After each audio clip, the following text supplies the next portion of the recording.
Feel na feel ko ang pagsuyo, tunay na. Alam mo yon, kinakausap kita bata. Anong mga makakwento mo tungkol kay Ate Lynn?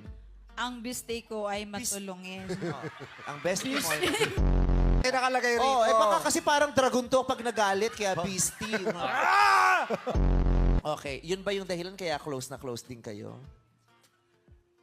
Yun nga lang. Ah, kinakausap. Yung kanya kausap. Masaya ka ba na yung friend mo lagi kang binibigyan ng mga sapatos? May pagka ano lang siya. Hoy! Mamaya na to. Sir, magkadugtong yung dila nyo at saka yung binti nyo, no? Tuwing magsasalita siya, dumagalaw din yung binti. Ganyan siya. What's up, maglang people? Malaki po yung sari-sari store nyo. Maliit na lang po, sir, kasi wala na akong... Sir. Okay lang yan, sir. Bakit ba binibig deal natin pag tinatawag akong sir? Ako nga, I'm fine with it. Huwag mo nang uulitin. Charot. Tatay Willie, pag sinagot ka ba ni Ate Lynn, bibigyan mo siya ng jacket? Pero buhay pa po siya. Opo, buhay na buhay po. Oo, okay. So, kayo po, kamusta kayo ngayon? Buhay pa po ako. Oo, buhay pa ako pa. Oo. Baka naman dahil sa pangalan. Bakit po ba Bonnie? Ano po yung pangalan niyo? Ano mga pak?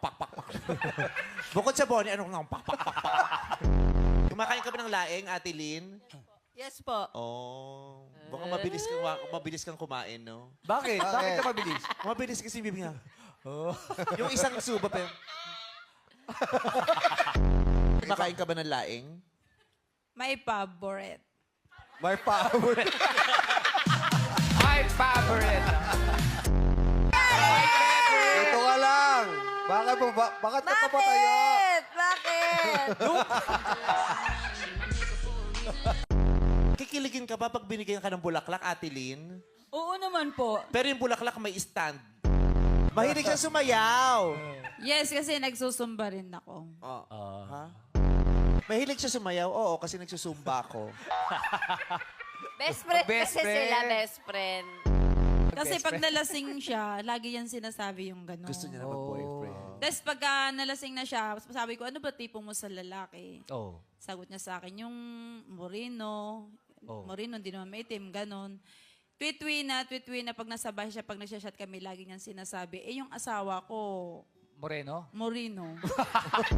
Sa puntong ito ng ating programa ay panandalian nating puputulin ang ating naturang segment at papalitan ng Harapan. Kasi binibilan niya ng t-shirt, kaya sabi ko, gusto ba talaga asawa ko? May t-shirt.